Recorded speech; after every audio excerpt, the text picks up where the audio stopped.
What's up, everybody? Bigfriendly here. Yesterday I went to the Southern Fried Gaming Expo in Atlanta, and I just shot some video of the main area where all the games and vendors were, and I was just going to share it with y'all.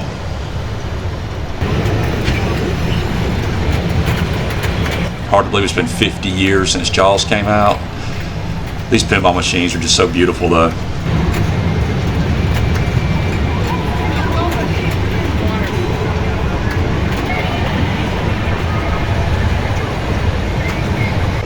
Every time I wanted to play Tempest, it seemed like there was at least a person waiting in line to play. I eventually got to play it, but it was always busy.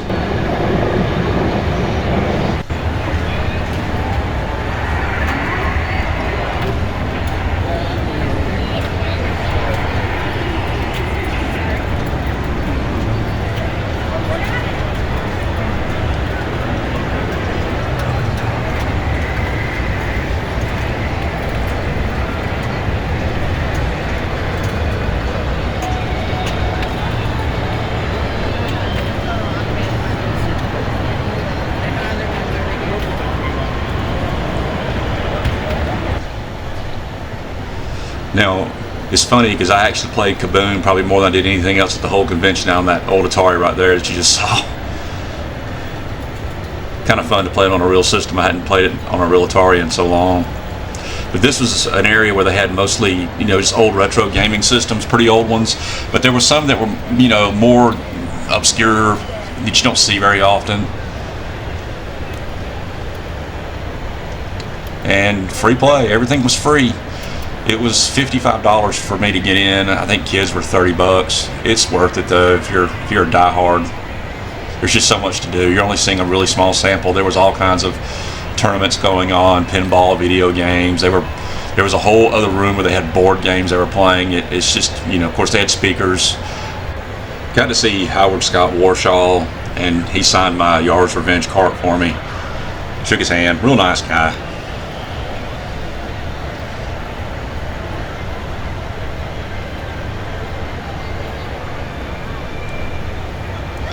Now, there wasn't a lot of Atari stuff. There was some loose carts, but mostly if you're a NES or later fan, there's tons of that. I did find a few boxed games that I got for a good deal from a guy named Tony, and he gave me he knocked off a few bucks. And this woman that owned this booth, she had some good 5200 stuff. I did buy a copy of Star Raiders, complete in box from her, and she even took a few dollars off. It was only like $15. I've been wanting to do a video about that game because I loved it so much years ago, even though I didn't even have an Atari 5200. Go ahead. Yeah, but anything NES or later, Okay, thank you. You'll be in hog heaven. There's just tons of it.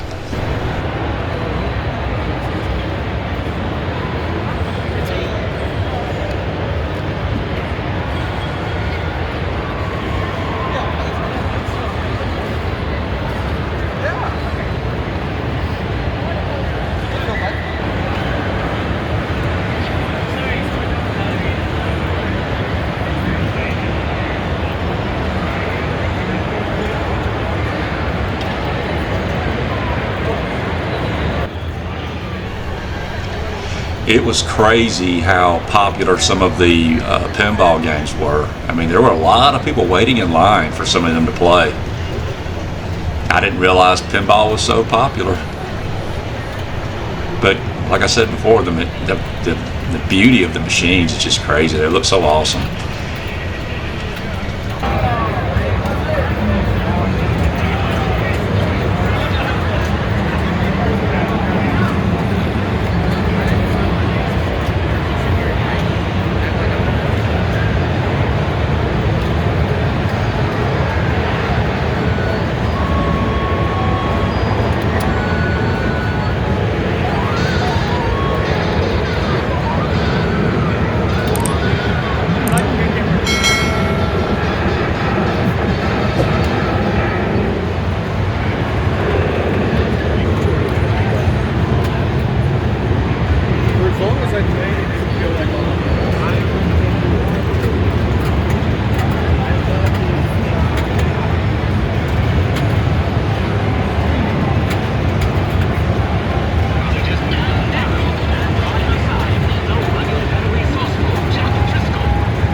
They had some really cool old pinball machines too. Really neat.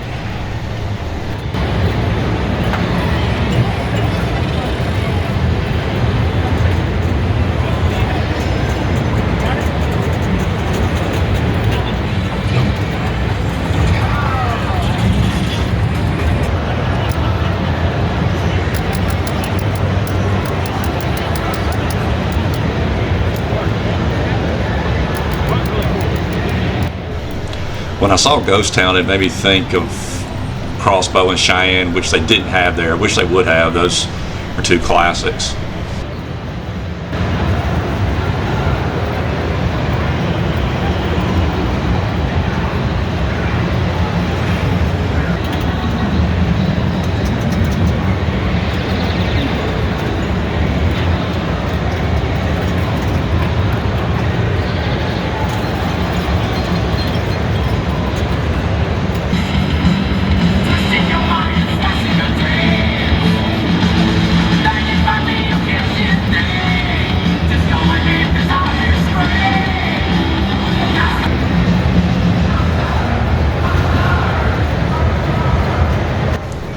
This was a real bummer. Only one Tron there and it was broken.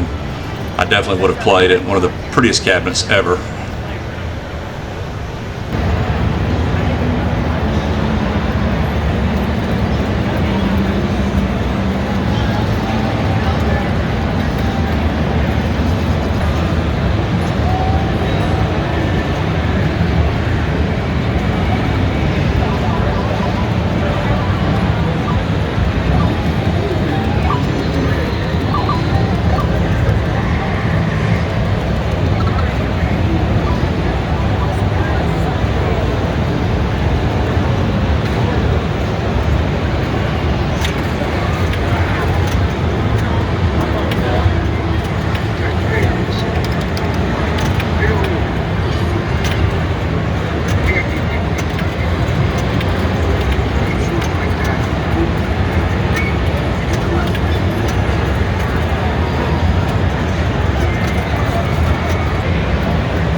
See the minor game.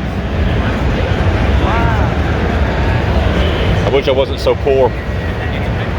It's really a good price. I texted the idea of pocket games to my husband. I took photos and he's like, yeah, that's what the guy had left over after I wish I could buy it from you, brother. I can't. I can't. I've already spent too much damn money as it is. I appreciate it though. Hey, that's fair. I'm surprised it's sitting there as long as it has. I know these 200 is a big crowd, but still, I'm surprised. Y'all have a good one.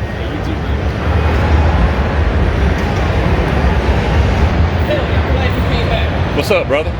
Oh, shoot, man, I'm glad. I sent you a message on Cash App. Did you? I requested $1 from you. I was like, hey, this is Tony. I got your pocket knife. I was looking for you. I was like, I'm gonna see him somewhere. I'm glad you came back. Highly upset when you got here. I know. I mean, it comes I in seen him as a handy. Gerber. I'm like, he's gonna want this back. Thanks, Tony. Absolutely. All right.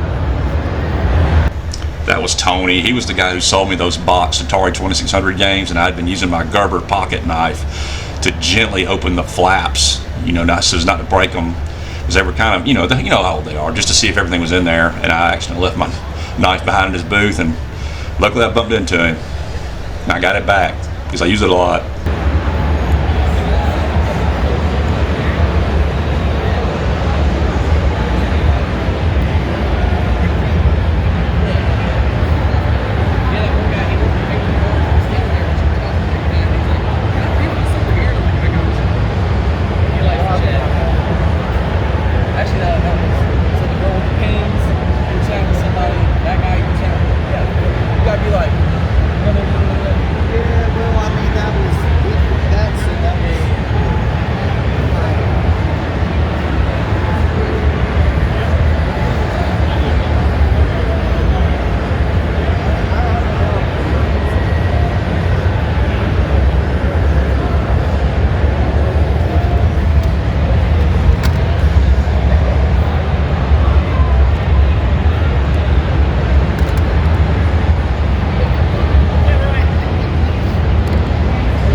Buy more stuff. I done spent too much damn money. It's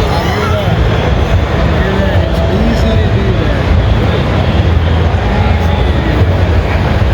Do you come to this every year, or? So last year was my first year Yeah. at this.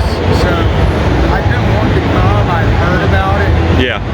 But really last year was the first time I could make it out here. This is an incredible event. I mean, just the amount of stuff that you have here, Yeah. experience is amazing. It is. Yeah. I mean, talk about the nerds and all of that sort of stuff. It's just got so much for you to see. The Vintage Computer Festival is amazing. Yeah, I didn't get in there. I've got a bad ankle. It's killing me. I was waiting for the Howard Scott Warshaw. I wanted to sit in on his thing when he was talking, and I got to do that, but I just wanted to shoot some film because it's so incredible before I leave. Yeah, man. Have a good one, brother. Take it easy. All right.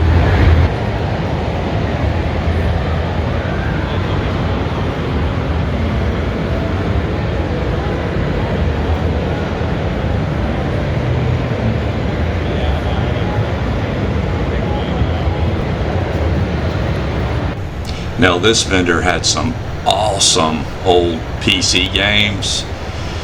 It was just, all of his stuff was in great condition. When I saw the Ultima 3, I had to pull it out and take a look at it. Of course, it was expensive, like it should be, but all of his boxes were in great shape. And this is just back whenever you got all those cool little extras like cloth maps, posters, just all kinds of extra stuff in the big box.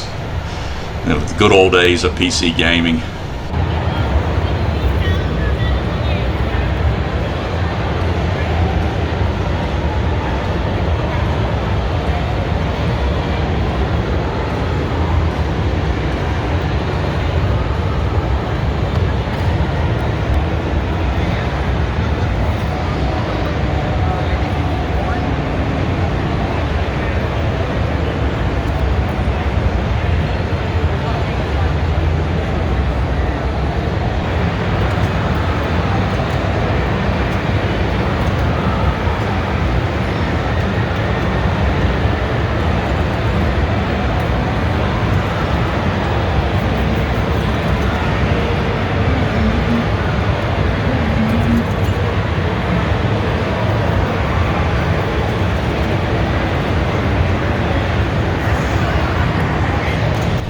I remember Turbo being such a huge hit, and I had it on the ColecoVision, and it was like That's all they talked about. And then pole position came out. It seemed like everybody just forgot about it. It really does.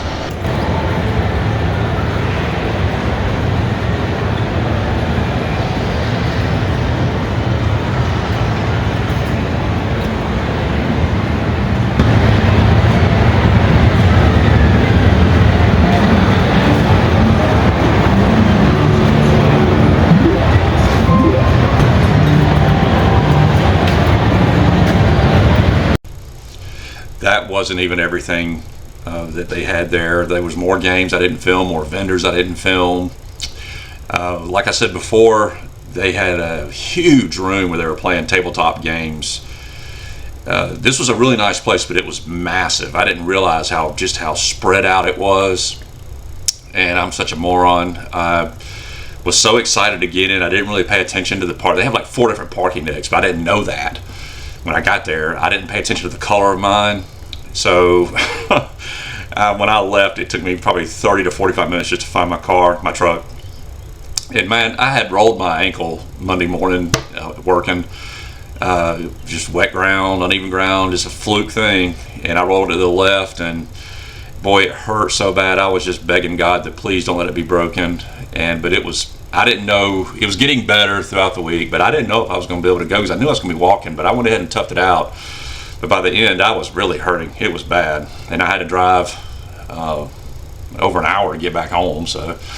But it was fun. It was really fun. I'll probably go again next year. I may, even though it's not a long drive for me, I would go back and go on Friday and spend the night and hang out Saturday.